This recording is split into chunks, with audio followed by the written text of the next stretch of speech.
계속해서 크리스천의 눈으로 세상을 읽어보는 시간 크리스천뷰 함께합니다. 교회 안팎의 이슈와 뉴스들 놓고 시각을 교차시켜보고 생각을 나눠보는 시간으로 꾸며갑니다. 부산 YWCA 전 사무총장 김혜경 권사님, 김강림 PD 두 분과 함께하는데요. 어서 오세요. 네, 안녕하십니까? 안녕하세요. 네, 반갑습니다.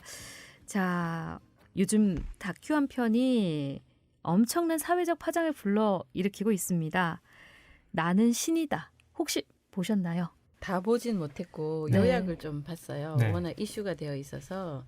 그래서 사실은 요즘 이제 사람들이 다들 좀 마음이 좀 불안한 그런 상태가 많고 갈수록 양극화는 좀 심화가 되고 있고 또 경제적인 불황도 있다 보니 저 아는 지인도 홍대 거리에 갔는데 그 대학생들 청년들이 네. 10m도 아니고 한 100m 정도 줄을 서서 엄청 길게 서 있더래요. 그래서 너무 자주 그 길을 지나는데 무슨 사고가 났나 싶어서 거기 있는 학생들에게, 줄 서 있는 학생들에게 왜 여기 서 있냐 물어보니까 부적을 구입하려고. 유명한 저거 사면 네네. 뭐 된다. 네. 그래서 이제 그 정도로 지금 온 국민들이 또 젊은이들이 마음이 좀 허한 것 같고 그럴 때 절대자에 대한 믿음을 좀 가지는 그런 종교심들이 우리 인간에게는 누구나 있잖아요. 네. 그게 지금 한창 좀 많이 나오는 것 같고 그리고 이제 이번에 이 이슈가 된 이 제가 나는 신이다를 봤을 때는 우리가 보기에 가짜 예수고 정말 그 절대자라고 보기 어려운데도 불구하고 그 속임수 아니면 사기 행각 또 그런데 빠지기도 하고 또 모르고 갔는데 이제 거기서 폭행이라든지 협박이라든지 특히 여성의 경우에는 성폭행을 당한다든지 네. 이럴 때 계속적으로 세뇌시키고 그 사기 집단 사실은 범죄 집단이라고 봐야 되잖아요. 네. 그런 것에 제대로 분별을 못하고 하는 그런 상황들이 결국엔 개인과 가정과 사회를 완전히 망치게 되는 이런 것들을 보면서 저게 내일이 아니다라고 있을 것이 아니고 우리 기독인들의 어떤 책임, 사명 네. 그런 것에 대해서 다시 한번 생각해 볼 수 있는 기회가 되었고 특별히 청년들이 너무 그냥 부적을 꼭 사야 되고 네. 그런 청년들에 대한 그런 좀 걱정과 어떻게 하면 이것이 교회가 역할을 해야 되는가에 대한 고민이 많이 생기게 되는 그런 계기가 되었습니다. 네, 이 극 중에도 이렇게 다큐멘터리 중에도 나오지만 실제로 그 이단 사이비 피해자들이 청년층, 대학생들한테 좀 집중된 것도 되게 우리가 눈여겨봐야 될 대목이 아닌가 싶더라고요. 네. 네. 그러니까 지나가는 뭐 길에서 뭐 유인물 이런 거 나눠주는 그런 그 이단들도 요즘 곳곳에서 눈에 띄는데 거길 지나가 본 분이 얘기하시더라고요. 어르신은 본 척도 하지 않는다고. 그래서 네. 청년들을 네. 거의 집중 타겟으로 삼고 있다 이런 얘기를 많이들 네. 하시는데 실제로 그 뭐 다큐멘터리 안에도 나오지만 네. 이제 80년대 그 JMS 이단이 막 대학가를 중심으로 번창해 나가던 그 시점에 시국이 되게 혼란하던 시절이었잖아요. 맞습니다. 예. 다른 선택지가 없었다. 이제 거리로 나가서 이렇게 투쟁에 동참하든지 아니면 어떤 종교적인 어떤 해방구 선택지 중에 뭐 이제 하나로 이단 사이비들이 이제 제시가 됐던 것 같아요. 그러면서 이제 청년들이 많이 빠졌던 것 같고 지금도 마찬가지인 것 같아요. 신천지단도 마찬가지고 청년층들이 참 살기 힘든 시대잖아요. 예. 그런 그 청년들이 처해 있는 환경들, 여건들, 어려운 여건들 뭐 이런 것들이 이단에 미혹하고 이제 쉽게 잘 달라붙는 게 아닌가 그런 생각도 좀 들었고 저는 그 다큐멘터리 보면서 특히나 전반부의 그 JMS 이단에 맞서 싸우는 활동가들의 이야기 나오잖아요. 네. 예, 거기에 김도영 교수님이라는 분. 예. 그분 정말 호를 단신 그 거대한 이단 세력하고 맞서가지고 그 심지어 뭐 아버지가 테러를 당하는 끔찍한 사건까지 겪으시고 그 정말 얼마나 외롭게 싸우셨을까 저분들이. 근데 저분들 뒤에 한국교회는 어디 있었을까 이런 생각도 잠깐 들더라고요. 그러니까요. 왜 저 개인이 저기 나서가지고 저런 외로운 싸움을 그 끔찍한 싸움을 벌여왔을까 네. 그런 생각도 좀 들어서 뭐 그런 지점에서 좀 생각해볼 분이 있는 것 같다. 네. 그런 생각을 좀 해봤었습니다. 그 이야기는 조금 뒤에 좀 네. 더 자세히 나누도록 하고요. 네. 사실 저는 이제 이런 이단에 빠져서 가정이 붕괴되고 또 이제 피해자들이 이렇게 나오는 이런 모습들을 볼 때마다 안타까운 생각이 드는 게 도대체 어쩌면 이렇게 얼토당토하는 이단에 빠질 수 있는 걸까라는 생각이 먼저 들거든요. 네. 한편으로는 그럴 수밖에 없었으니까 이해를 하려고 하지만 어쩜 이렇게 이런 이단에 빠질 수 있을까? 여기에서 사실 이 생각에 갇혀서 좀 헤어나지 못한 적도 있었는데 권사님 보시기에는 이런 이단에 빠지는 이유가 이들에게 있겠죠. 그렇죠. 인간은 늘 좀 행복을 추구하고 뭔가 또 미래에 대한 그런 낙관적인 희망 이런 걸 기대하고 그렇게 살아가는데 실제로 이제 우리 삶 속에 보면 다 행복하고 내가 원하는 대로 되고 그렇진 않잖아요. 네. 그러다 보니 그 인간의 그런 고뇌를 해결하고자 하는데 종교가 어떤 역할을 감당하게 되고 종교가 궁극적으로 선한 영향력을 미치는 것에는 이런 정신적인 것이나 마음의 평안이나 또 육체적으로도 건강을 할 수 있도록 여러 가지 좋은 영향력을 미치기도 하는데 또 그렇지 않고 도리어 또 방금처럼 그 종교라는 것을 겉모습은 종교라고 하는데 실제로는 네. 사기 집단이나 네. 범죄 조직 같은 이런 내 이제 현혹이 되게 되면 그런 쪽에 처음에는 굉장히 잘해준다 그러더라고요. 네. 정말 사랑해주는 것 같고 네. 너무 거기 가면 따뜻하고 뭐 자기의 재산도 다 팔아서 도와줄 것 같고 그러다 보니 이제 한번 발을 딛게 되면 그 사랑을 한번 경험한 것을 네. 잊지를 못하고 그래서 이제 그 본인들이 믿고 있는 절대자나 독재자 같은 그 사람을 기독교로 말하면 예수라고까지 메시아다 이렇게 하면서 마음을 뺏기는 것이 아닌가 그런 생각이 좀 많이 들어요. 그래서 이단에 그래서 빠지기가 좀 쉽다. 그리고 또 가면 비슷한 형편에 처해 있는 사람들끼리 또 연대도 하고 네. 뭐 삶도 나누고 그래서 우리가 늘 어떤 이야기를 할 때 공감대를 형성하고 서로 연대하고 공동체 의식을 가지고 이것을 굉장히 좋은 의미로 많이 쓰는데 이단이나 사이비 종교는 그것을 좀 악한 영향력을 주는데 사용하지 않나 네. 그런 생각이 많이 들죠. 네, 권사님 말씀 들으면서 그래서 합숙하는 그런 이단 네. 단체들이 많은 맞아요. 것 네. 같네요. 그 이단들이 사실은 뭐 두 가지 경로인 것 같아요. 네. 그냥 뭐그 권사님도 말씀하셨지만 정말 너무 잘해준다고 하더라고요. 예. 그러니까 이제 세상이 줄 수 없는 그런 네. 충족감, 따뜻함. 뭐 요즘 세상 얼마나 각박합니까? 근데 정말 간이고 쓸기고 다 빼줄 것처럼 잘해주는 사람들 사이에 이제 속해가지고 거기서 누리는 어떤 충족감 때문에 이단에 한 발 한 발 이제 늪으로 빠져들듯이 이게 빠져들고 막상 이제 알고 보니 이단이었더라. 그럼 뭐 소왓 이렇게 하면서 이제 계속 거기서 이제 머물러 있는 뭐 그런 경향도 있는 것 같아요. 저도 대학 다닐 때 딱 그 JMS 이단이었거든요. 친구 하나가 이제 새내기 때 동아리를 갔는데 약간 이상한 것 같다. 같이 한번 가보자 해서 이제 갔어요. 근데 이제 가보니까 뭐 전형적인 이단이더라고요. 네. 뭐 이렇게 성경 뭐 비유풀이 같은 걸 막 해주고 막 그러던데 이거는 아닌 것 같다. 이단이 확실하다. 가지 마라. 그 친구는 크리스천도 아니었어요. 그래서 이제 알겠다, 안 가겠다 해놓고 사람들이 너무 잘해주니까 계속 연락이 오고 하니까 결국은 거기 계속 나가서 나중에 정명석이랑 축구도 하고 뭐 그랬다고 하더라고요. 예. 뭐 이제 그 정도까지 갔는데 이 친구는 그냥 그 단순히 그 관계가 좋고 사람이 좋아서 거기 머물러 있다가 쉽게 빠져나오긴 했는데 거기서 이제 종교적으로 영이 이제 사로잡히는 단계까지 가면 정말 빠져나오기 힘든 단계로 가는 것 같고 네. 뭐 그렇게 친밀감으로 이제 빠져드는 경우도 있는 반면에 크리스천들 중에도 이단에 이렇게 빠져드는 경우가 많잖아요. 네. 특히나 열정이 있는 분, 좀 더 알고 싶고 뭔가 이제 호기심도 왕성하고 성경에 대해서 비밀처럼 감춰져 있는 부분들을 확실히 알고 싶다. 네. 이런 분들이 뭐 성경 공부하자 이러면 따라가기도 하고 그런 데서 미혹되고 그런 부분이 있는 것 같아요. 가면은 정말 명쾌하게 잘 풀리지 않던 질문들, 다큐멘터리도 그런 부분이 나오던데 자기가 평소에 궁금하고 교회에서 알려주지 않았던 그런 질문들이나 의구심이 있던 부분들에 대해서 너무나 명쾌하게 풀어주더라. 여기서부터 이제 사실 빠져드는 것도 있는 것 같아요.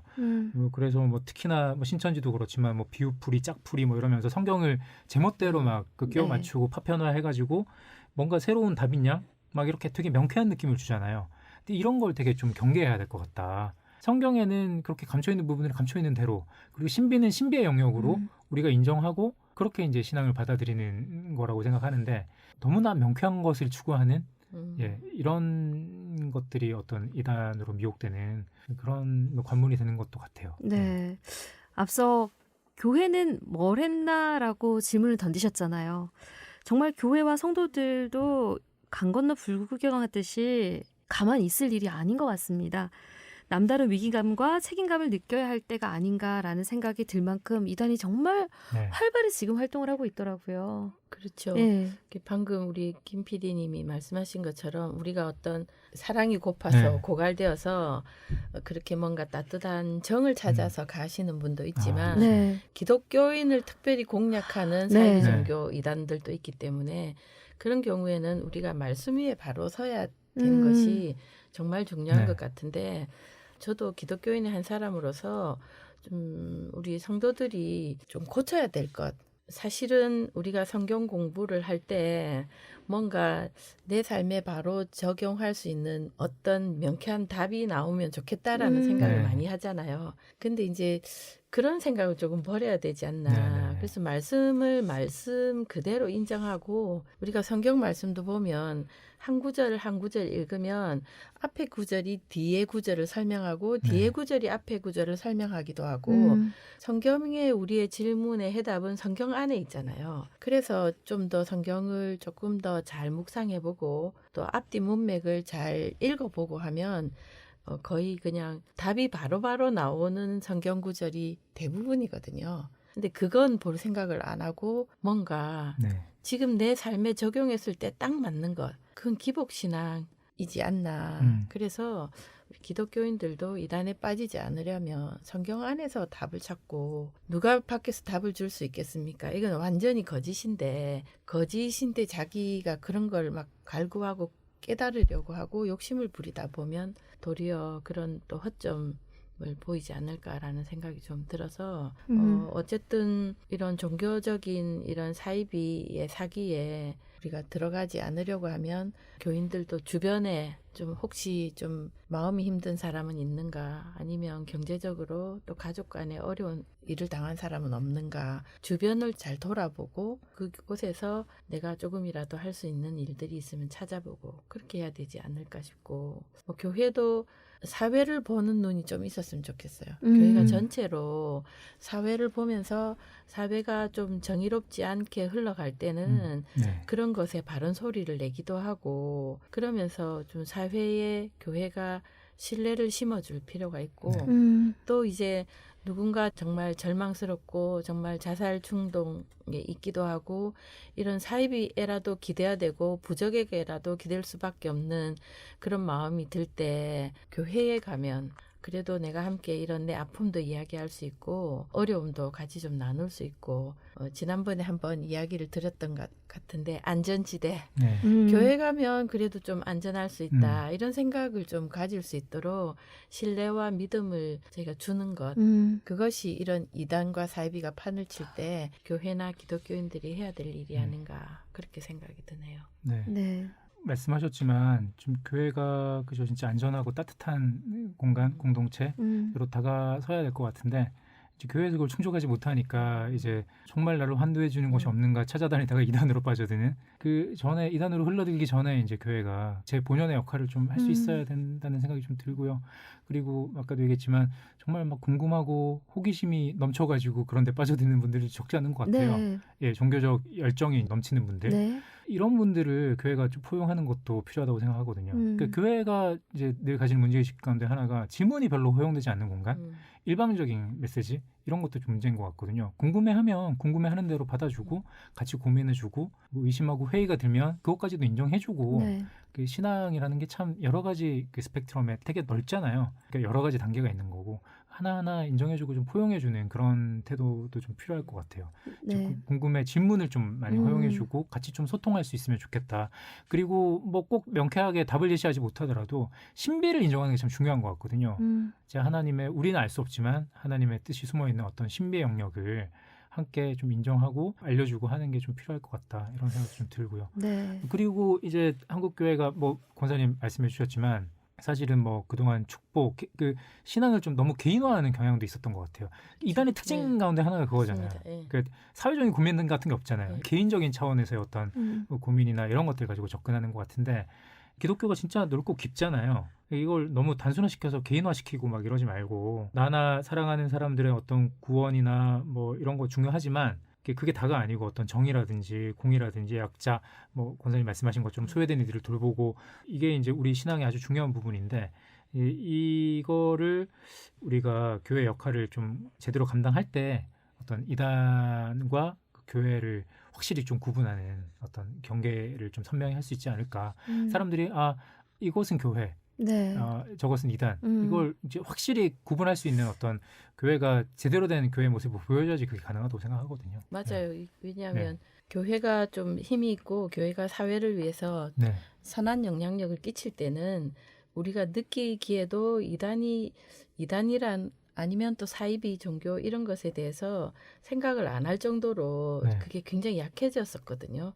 근데 이제 교회가 사회로부터 좀 신뢰를 받지 못하는 이런 상황이 되니까 그 영역에 이단과 사이비가 네. 다 들어와 있는 네. 그런 느낌이 지금 네. 들어서 앞서 말씀을 하신 것처럼 우리가 소 잃고 외양간 고치지 말고 네. 네.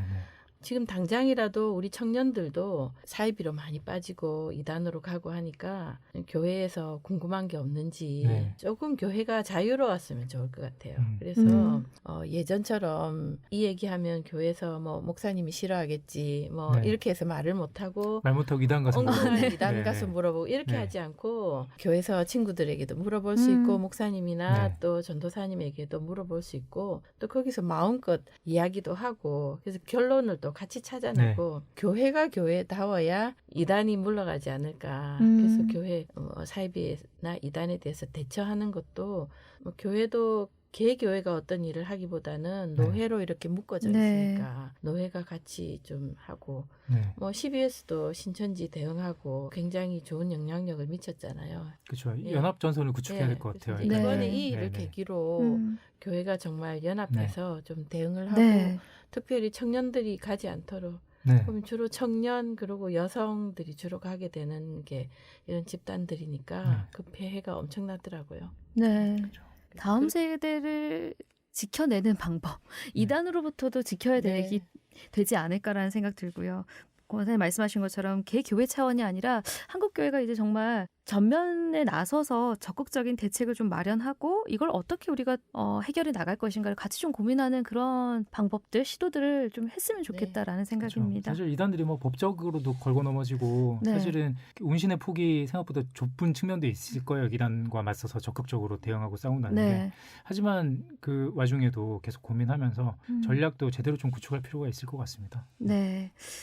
우선 이단 이야기는 여기서 마무리를 좀 하고요. 하나만 더 살펴보겠습니다.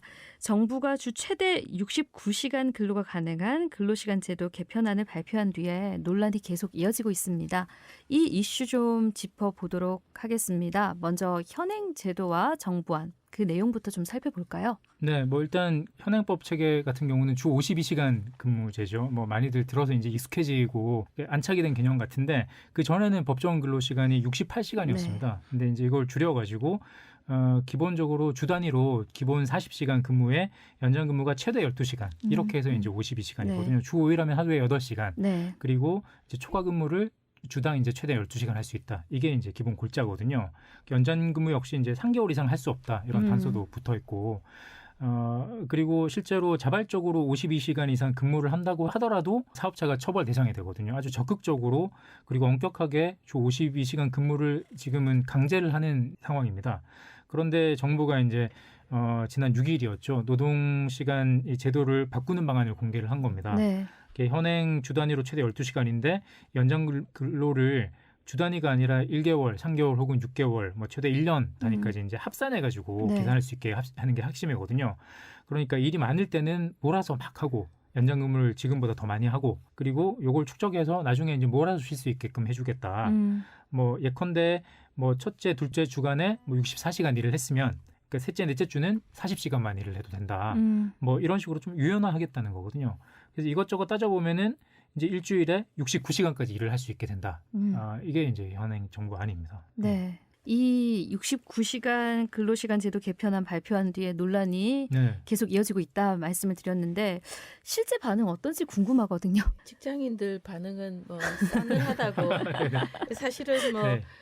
이미 뭐 공공기관이나 뭐 그런 곳은 알아서 휴가도 다 쓰고 뭐 연차도 다 확인해가지고 네. 본인들이 잘 쓰지만 지금 우리나라 그 고용 현황을 보면 대부분 90% 이상이 중소기업이나 네. 이런 작은 네. 그런 회사에 다니거든요. 그러니까 연차가 1년에 써야 될 연차가 있어도 회사 사정을 보고 사용자의 눈치를 보고 네. 휴가를 쓰는 게 아직 그런 상황인데 이제 이렇게 뭐 최대 69시간까지 일을 할 수 있으면 당연히 이제 더 휴가 쓰기가 더 어렵다. 그리고 그러다 보면 과로도 이어질 것이다. 도리어 사용자가 일하는 사람이 자기 권리, 시간에 자기 주권을 가지는 것이 아니고 도리어 사용자가 주권을 가지는 일하는 사람의 시간 주권을 사용자가 가지고 가게 되지 않나라는 우려들이 굉장히 많고 사실은 우리가 최근 들어서 이런 중대재해가 벌어져서 네. 여러 가지로 이제 사망 사고도 있고 하잖아요. 그런 것들이 네. 자세히 들어가 보면 비정규직이었기 때문에 아니면 그런 제대로 법을 안 지켰기 때문에 네. 그리고 아니면 일을 시간 너무 근로를 많이 네. 해서 네. 그런 영향 때문에 그렇죠. 결국에는 사망 사고에 이르는 중대재해가 벌어지는 걸 우리가 볼 수 있습니다. 네. 그래서 정말 근로시간을 유연화할 수밖에 없는 상황은 이전에 제조업을 기본으로 하면서 이제 발전해 오던 것이 이제 4차 산업혁명이 지금 계속적으로 이루어지고 있고 어떤 경우에는 시간을 하루에 8시간 일하는 것보다 하루에 뭐 12시간 일을 해서 그날 일을 끝내야지 이 아이디어라든지 이런 것들이 네. 또 활용이 되는 특별한 그런 직업군이 있기는 있는 것 같아요. 그러나 그런 특별한 직업군 때문에 전체 산업의 근로시간을 이렇게 만들면 실제로 이것이 실효성이 도리어 감해진다라고 저는 생각이 들어서 이것들은 정부가 다시 좀 재고해야 되는 것이 아닌가. 유연화를 해야 되는 부분은 거기에 맞춰서 할 수 있는 일부를 좀 열어주더라도 모든 근로자에게 근로시간을 이렇게 연장하는 것은 아니다라는 생각이 듭니다. 그렇죠. 정부에서는 뭐 나름대로 이제 전체 노동시간 자체가 늘어나는 게 아니다. 네. 아까도 얘기했지만 뭐 바쁠 땐 더 일하고 여유가 있으면 충분히 쉴 수 있다. 근데 이제 이걸 안 믿는 거죠. 사실 뭐 이거 휴가 그러니까 잔업한 거 모아가지고 나중에 한 달 살기도 할 수 있다 이런 식으로 얘기하던데 대한민국 직장인 가운데 이게 가능한 사람이 몇 명이나 되겠습니까? 네. 그러니까 아마 반발이 네네. 크지 않을까 싶거든요. 그렇죠. 그 일은 일대로 했는데 뒤에 휴가를 그죠. 쓸 때 네. 쉬게 될 때 네. 눈치 보는 눈치 거는 보고. 일상이잖아요. 그쵸, 그렇지 않나요? 지금도 그렇죠. 지금 뭐 주 50시간 그 체제 하에서도 20시간 넘어서 회사에서 강제 퇴근을 명령해도 일을 싸들고 집에 가서 일하는 사람들이 아마 많이 있을 겁니다. 네. 예. 실제로 이런 장기 노동이 너무나 일상화되어 있는 이런 현실부터 타개를 해야 되는데 도리어 옛날로 회귀하는 이런 정책은 사실 많이 시대착오적이지요. 시대착오적이고 지난 대선 때 생각해 보면은 주 4일제 근무 뭐 논의까지도 얘기가 나왔었거든요. 그렇죠. 근데 네. 지금 1년 만에 음. 논의가 이런 식으로 이제 거꾸로 이렇게 시계가 거꾸로 가는 거 보면서 참 많이 안타깝다는 생각이 들었고 정부에서는 뭐 나름대로 이게 그 주 단위로 묶여있던 연장 근로를 뭐 이런 식으로 3개월, 6개월, 12개월 단위로 이렇게 이제 계산을 하면 연장 근로를 더 강하게 제한을 해가지고 노동 시간이 줄어들 수도 있다. 뭐 이런 그 논리도 펼치고 하던데 사실 이걸 이제 사람들이 믿지 못하는 거고요. 네. 그리고 MZ 세대는 그래도 환영할 거다. 뭐 이런 식의 이제 기대가 있었던 것 같아요. 그 정부에서는. 근데 MZ 노조에서까지 네. 이렇게 여기에 대해서 이제 반대하는 입장을 밝혔잖아요. 그러면서 정부도 이게 뭐 법이 또 통과가 되려면 야당 동의도 얻어야 되는데 네. 사실은 뭐 야당에서도 강하게 반대하는 상황이고 그리고 뭐 여론도 좋지 않고 그래서 대통령이 뭐 재검토하라 얘기도 했었죠. 네. 그래서 아마 이게 뭐 정부 안에 그대로 유지하기는 힘든 상황 같은데 그래도 이게 이제 어떤 방향으로 우리가 가야 되는가 이런 논의와 문제의식은 이참에 좀 제대로 한번 계속 이어가야 된다는 생각이 들었습니다. 네. 네. 그렇죠. 일만 하는 저도- 게 아닌가. 저도 자료를 한번 찾아보니까 2021년에 한국의 연 평균 노동 시간은 1928시간이었더라고요. 네. 그래서 유럽의 국가들은 1300에서 1400시간. 500시간 정도를 네. 현재 우리 대한민국이 더 일을 하고 있어서 네. 이제 이런 상황에서 몰아서 일하고 몰아서 쉰다라는 것을 믿어지지는 않고 도리어 근로시간 총량을 어떻게 더 감축할까 이런 고민들을 국가는 더 해줘야 되는 것이 네. 아닌가. 사실 근로시간도 근로시간인데 일의 절대량 자체가 네. 한 사람이 감당할 수 있는 수준의 그 어떤 과업인가 이것들을 따지는 절차들도 어떤 조직마다 그렇죠. 좀 있어야 될 것 같아요. 네. 일은 이만큼인데 너는 근로시간 이만큼 제한해서 해라. 이렇게 이제 명령을 하고 얘기를 하더라도 결국은 짐 싸가지고 집에 가서 일을 할 수밖에 없는 상황이 되는 거거든요. 그렇죠. 사실은 이제 이 사람이 52시간이라면 52시간 내에 이제 처리할 수 있는 만큼의 과업을 적당히 할당하는 그런 제도와 절차도 좀 같이 좀 동반해서 고민을 해야 되지 않을까 이런 생각도 좀 들고요. 이렇게 전반적으로 이 노동 현실에 대해서 한국 사회가 좀 고민을 새로 해야 될 시점이 아닌가 생각이 들었습니다. 오히려. 그러네요. 권사님 앞서 말씀하신 중소기업에 근무하시는 분들은 네. 다른 나라 이야기하는 것 같은 그런 네. 괴리감이 들 수도 네. 있거든요. 그래서 정말 진지하게 좀 고민을 다시 좀 해봐야 되지 않나라는 생각이 들고요. 네. 이 일과 생활의 균형, 안식의 중요성, 기독교인에게 중요한 이슈가 되죠. 그리스도인의 입장에서 우리 노동 현실과 여건에 대한 신앙적 관심을 갖고 또 적절한 판단을 하는 것도 필요해 보입니다. 여기에 대한 생각 좀 나눠볼까요? 네. 사실 뭐 이 시간에 주 52시간, 69시간 이 얘기가 갑자기 나와서 뭐 이런 얘기를 하냐 하시는 분들도 크리스천 매거진 프로그램에서 네. 뭐 계실 수도 이렇게 이런 논의 자체가 낯선 거죠. 크리스천들 귀에 네. 크리스천 입장에서 이런 고민을 한다는 게 실제로도 교회 안에서나 뭐 크리스천 입장에서 이런 이슈에 대해서 이제 문제의식을 갖는 경우를 저도 별로 접해본 적은 없는 것 네. 같아요. 사실 우리 노동 조건이라는 게 삶을 정말 중요하게 좌우하는 요소잖아요. 그런 측면에서 매우 중요하고 구체적인 문제의식을 가져야 되는 이슈다. 그런 생각을 합니다. 그래서 이 시간에 뭐 52시간이냐 69시간이냐 이거를 뭐 단정적으로 어느 쪽이 맞다 이렇게 얘기하는 시간도 아니고 그럴 수도 없지만 그리스도인으로서 우리 노동 현실, 내가 처해 있는 노동 현실, 노동 조건 그리고 우리 사회 전반의 어떤 현실에 대해서 실질적인 고민을 꼭 좀 해봤으면 좋겠다. 이 문제의식을 좀 같이 가졌으면 좋겠다는 생각을 합니다. 교회가 사실 노동 조건이나 노동 시간 관련해가지고 제가 반응하는 거를 기억나는 게 주 5일제가 처음 도입될 때 이러면은 사람들이 금요일날 놀러 가서 주일까지 빼먹고 주일에 네네네 주일 성수하지 않을 것이다. 안 할까봐 염려가 된다. 이런 설교 제가 지금 들어본 적이 납니다. 뭐 그 정도, 저도 기억나네요. 네, 그 정도 차원에서 어떤 논의 그리고 주일 성수 문제, 네. 뭐 주일날 시험을 뭐 보는 문제 이것들을 응해도 되는가 뭐 이런 거 가지고 이제 논의를 하는데 주일날 일을 할 수밖에 없는 어떤 구조에 대해서는 교회가 별로 고민이 없는 것 같더라고요. 네. 많은 분들이 회사를 나가지 않더라도 주일날까지 일거리를 끄집어 들고 와서 학생들은 공부를 해야 되고 뭐 엄마 아빠들은 집에서 같이 일을 해야 되는 그런 상황에 처해 있는 가정들이 많이 있을 네. 거라고 봅니다. 근데 이런 현실에 대해서 교회가 주일 성수를 얘기하면서 아무 얘기도 하지 않는다는 것은 뭐 제대로 된 접근이 아닌 것 같다. 그런 생각이 듭니다. 정말 제대로 성수할 수 있고 안식을 누릴 수 있는 어떤 구조, 사회 구조에 대해서 우리가 고민을 해야 된다. 뭐 예전에 이제 평일날 직장 생활 하는 분들 가운데도 우리 앞전 세대들은 수요예배 가서 퇴근길에 예배 드리고 집에 가서 가족들하고 시간 보내고 뭐 그렇게 했었잖아요. 금요 철야도 가고. 근데 주중에 그런 주중 예배들을 지켜가면서 신앙생활 할 수 있는 직장인들이 과연 얼마나 되는가. 그 부분이 다 우리 노동 조건들하고 다 결합되어 있는 문제라고 봅니다. 그래서 우리 한국 교회도 이 부분에 대해서 좀 구체적인 고민을 가지고 현실에 대해서 좀 함께 좀 생각을 해봐야 될 것 같다 이런 생각이 좀 들고요. 그 교회가 교회 나름대로의 어떤 그 노동에 대한 가치, 그 대안적인 어떤 질서에 대한 고민들 이런 것들을 같이 좀 해야 되진 않나 이런 생각. 주 69시간 근무하면 신앙생활에도 분명한 영향을 미칠 겁니다.